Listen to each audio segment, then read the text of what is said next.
Medine, l'Arabian Panther, pour rappelis.com.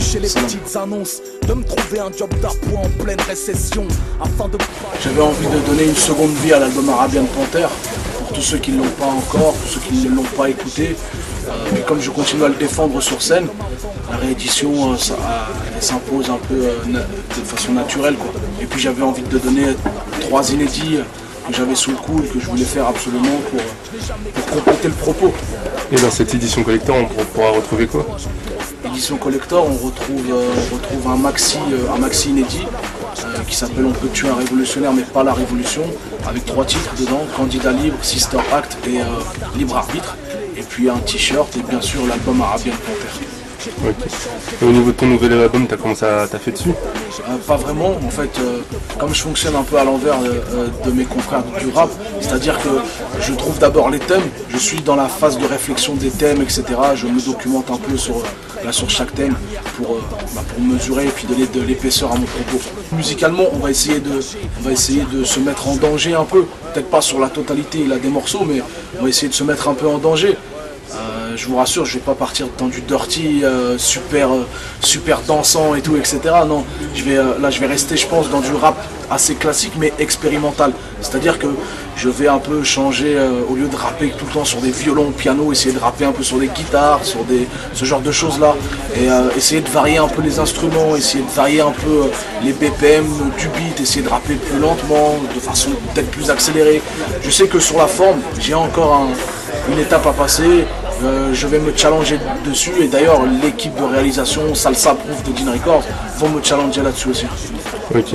Et tu considères que ton album il a été boycotté par Skyrock, mais tu trouves pas que d'une certaine façon Laurent Bounet il est cohérent dans ses discours? Parce que lui c'est pas un enfant du rap et c'est la musique rap, pour lui c'est juste un business, tu vois. Et on sait très bien qu'il y a des conditions à remplir pour passer sur Skyrock. Et à ses yeux tu les remplis pas et toi-même tu veux pas essayer de les remplir. Donc d'une certaine façon, pourquoi ça t'étonne qu'il n'ait pas voulu jouer le jeu? C'est ça que je déplore justement, qu'il y ait des conditions à remplir pour être diffusé dans un média qui devrait être notre porte d'accès. Ça devrait être chez nous, la radio devrait être chez nous, etc. Et donc voilà, moi tu sais, je vais pas pleurer toute ma vie sur Skyrock à me rouler par terre en disant je suis pas diffusé, etc. Tu sais, je m'en bats un peu les reins aujourd'hui. Comme Salsa disait dans une autre interview, on n'a pas connu la drogue de Skyrock, tu sais, on n'a pas grandi avec ça. Notre carrière ne s'est pas faite avec Skyrock. Pourquoi aujourd'hui on irait accepter des compromis par rapport à notre musique pour être diffusé dans une radio? Tu sais, aujourd'hui, voir du Medine avec David Guetta et trucs, moi, personnellement, moi, ça m'intéresse pas. Ce que je veux, moi, c'est aller voir le public de Skyrock directement, ceux qui écoutent dans leur voiture, dans leur iPod, là sur internet et tout, c'est aller voir ces gens-là. Donc je vais faire des tournées, je vais aller faire des tournées dans les MJC, etc. avec des thèmes bien précis. Voilà comment je vais faire diffuser moi ma musique, parce qu'on n'a pas accès à cette radio-là, qui justement met des barrières, met des conditions, etc. J'ai pas envie de baisser mon froc, moi, pour aller là-bas. Clairement, j'ai pas envie. Et demain, s'il joue un de mes titres, moi je téléphone clairement, je dis retire mon titre, j'ai rien à faire là-bas, moi. J'ai rien à faire avec une politique comme ça. Et quel morceau, même si tu penses que ton morceau il a rien à faire là-bas, mais quel morceau à ton avis pourrait être joué sur les ondes de Skyrock? Mais tous les morceaux, de l'intro jusqu'à l'outro. Tu sais, moi mes morceaux je les construis pas de façon à ce qu'ils soient calibrés sur une radio. C'est la radio qui doit s'adapter à nos morceaux et pas l'inverse. Voilà, aujourd'hui on veut nous faire croire l'inverse. On veut nous faire croire que pour être diffusé, il faut faire des morceaux avec une petite meuf au refrain, tu fais des couplets de 12, on bip tous les trucs hardcore dedans, tous les noms hardcore dedans. Non, c'est pas comme ça. Le rap c'est pas comme ça, je suis désolé. Ou alors il faut appeler ça un autre type de musique. Demain, tous mes morceaux de l'intro à l'outro peuvent et doivent être diffusés sur les ondes FM. Donc, moi c'est comme ça que je le conçois en tout cas.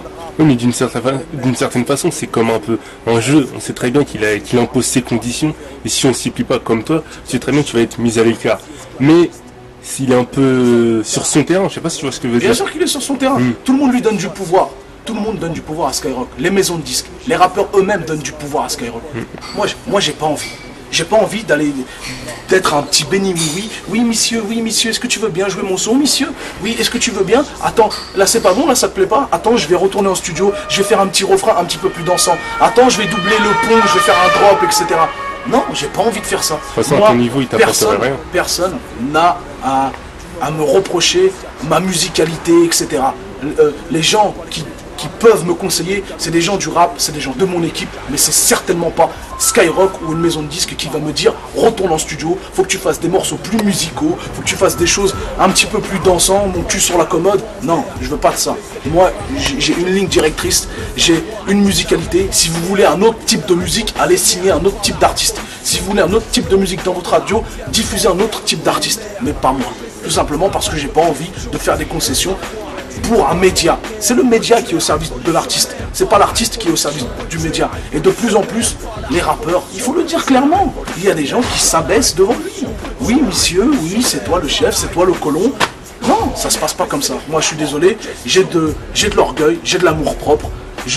Notre fierté nous a amenés jusqu'ici aujourd'hui. Je pense pas avoir fait la totalité du chemin, mais on en a fait une bonne partie avec cette fierté-là. Et c'est pas aujourd'hui que je vais ranger ma fierté dans un tiroir pour être diffusé et vendre plus de disques. C'est plus mon but aujourd'hui. De toute façon, il t'apporterait rien, non?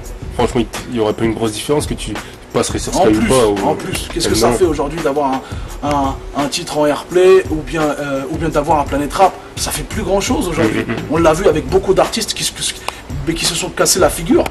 Là, ça fait plus forcément grand chose. Ce qui paye, c'est le terrain, la présence et surtout, c'est les morceaux de qualité. Se casser la tête en studio à trouver des angles d'écriture, essayer de trouver les meilleurs prods. Là, j'ai pas la prétention en disant ça d'être un super rappeur, etc. Non, c'est juste qu'il faut se casser la tête. Et quand tu te casses la tête, les gens le ressentent. Okay. Et sans cracher dans la soupe, est-ce que tu regrettes d'avoir signé chez Because? Parce qu'au final, ça t'a pas vraiment apporté tout ce que tu avais espéré. Ouais, bien sûr, clairement je regrette. Clairement je regrette. Pourquoi? Parce que tu sais, quand tu es un petit rappeur du Havre, que tu as sorti 2 disques, que tu n'as pas vendu plus de 10 000 albums et tout, et qu'une maison de disques vient te voir et te dit, tu sais, nous on connaît le métier, on a fait telle chose, on a fait tel truc, viens avec nous, on va savoir travailler ton discours, l'emmener à un certain endroit. Donc tu sais, au début, tout est un peu rose, etc. On arrondit les angles, on te dit on va te faire ça. Et après, dans le travail concret, là concrètement, y a des choses qui me conviennent pas. Et il faut que je le dise, tu vois, c'est quand tu t'associes avec quelqu'un, tout ne va pas forcément bien. Et là, aujourd'hui, avec Because, il y a des choses que je regrette. J'aurais pas dû laisser ça, j'aurais pas dû donner ça, j'aurais pas dû céder sur ça. Et bien sûr, j'ai fait des erreurs. C'est ce qui me permet aujourd'hui de réajuster la monture et de me dire qu'au final, le travail d'indépendance qu'on a mis en place depuis 10 ans avec Dean Records, il n'est pas si petit que ça.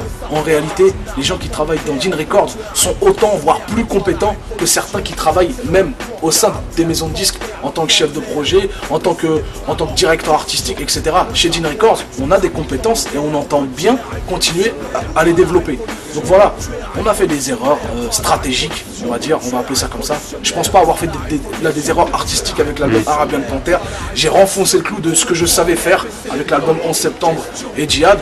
Le prochain album, je me mettrai un petit peu plus en danger, sachant que j'ai fermé la porte de Skyrock. Personne ne pourra me reprocher en disant il a fait tel morceau pour rentrer dans la playlist. Il a fait tel morceau pour la radio, il a fait tel morceau pour accéder à un autre public. Non, je fais de la musique aujourd'hui, j'essaie de la faire évoluer, pas pour plaire à un média. J'essaie de l'améliorer, de la rendre plus audible, de donner un confort d'écoute pour plaire au public. Tout simplement que les gens se reconnaissent dans mes messages, qu'ils puissent peut-être même se décontracter sur mes messages, peut-être même avoir envie de faire quelque chose sur mes messages, peut-être même susciter une vocation chez certaines personnes. C'est mon ambition. Ça peut paraître quelque chose de trop pris au sérieux. Oui, Medine se prend trop au sérieux. Oui, ceci, cela. Et oui, je me prends au sérieux parce que personne d'autre va me prendre au sérieux. La preuve, dans mon propre mouvement, on ne nous prend pas au sérieux. On nous prend pour des esclaves dans des champs de coton et on nous dit retourne au champ de coton. T'as pas assez labouré. Retourne au champ de coton. Et non, ça c'est terminé. Maintenant, les indépendants vont émerger. Et Dean Records, on a les capacités pour. dénoncé par un concurrent sportif, un certain Materazzi Marco, italien natif, plaide innocence, Zizou compte porter plainte pour les multiples coups reçus au pied sur sa plante. Des coups de Rangers de type Doc Martins, frappés à plusieurs reprises par le corps des Marines. Une coupure près de l'artère fémorale mettra fin à sa carrière internationale. Candelta, je ne veux pas dire c'est un coup d'épée dans l'eau, mais très peu de personnes se soucient de la condition des détenus à Guantanamo. Et c'est pas un échec, parce que je considère pas que quand tu fais quelque chose, personne ne l'a entendu. Peut-être que chez certaines personnes, moi j'ai connaissance d'un étudiant à Toulouse qui s'appelle Julien, qui a fait un mémoire sur ce sujet-là, justement, là, sur Guantanamo. Donc mon morceau lui a servi. Et si ça peut servir justement à des gens pour relayer des informations d'injustice internationale, eh bien je continuerai à le faire. Mais c'est sûr que médiatiquement parlant, le morceau Candelta n'a pas eu l'effet escompté. Et tu l'expliques par quoi? Par juste le fait que les gens ne s'y intéressent pas, ou plutôt par une erreur stratégique de ta part? Non, les deux. Là c'est peut-être de ma faute, tu vois, peut-être que, je sais pas, j'ai mal écrit le titre, j'aurais dû l'écrire peut-être plus subtilement, je sais pas, je l'explique pas forcément. Ce que je sais, en l'occurrence, c'est que les gens sont désintéressés de ce sujet, de ces détenus de Guantanamo qui sont peut-être pas coupables, etc. Alors on évite d'évoquer là ce sujet-là, de peur de tomber, de s'associer à ça, etc. Donc moi j'ai pris le parti de ces détenus-là parce que je pense à leur famille. Pour la plupart ils sont innocents, donc c'est important. Je crois qu'aujourd'hui il n'y a pas plus grande injustice que ce qui se passe en Afghanistan, en Irak, en Palestine. Donc c'est important de relayer ces informations-là. Si ça peut servir à d'autres personnes, eh bien tant mieux.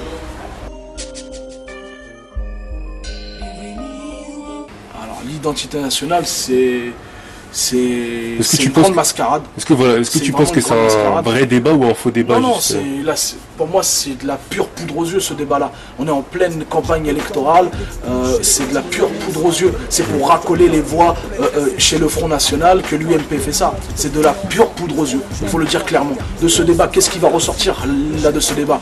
Un moule du parfait français dans lequel nous on va pas forcément rentrer. Justement, pour toi, c'est quoi être français pour toi? Comme dirait Eric Cantona, être français, c'est d'abord être un révolutionnaire. C'est pas chanter la Marseillaise, ce n'est pas lire la lettre de Guy Moquet, mais c'est d'abord être un révolutionnaire. Et c'est mon avis aussi, ce que Cantona a pensé. Être français, pour moi, c'est être révolutionnaire, quoi. Il faudrait réveiller un peu nos vieux démons, quoi. Nique la justice, nique la police, fuck truc, ça c'est pas nuancé. Le morceau a été mal perçu et je le regrette clairement. L'identité nationale, le discours est exclusivement orienté contre la communauté musulmane. Ne dis pas ce que tu vas dire.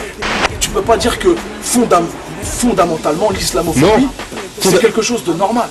J'avais dans l'idée d'éplucher les petites annonces, de me trouver un job d'appoint en pleine récession, afin de pallier au manque de finances.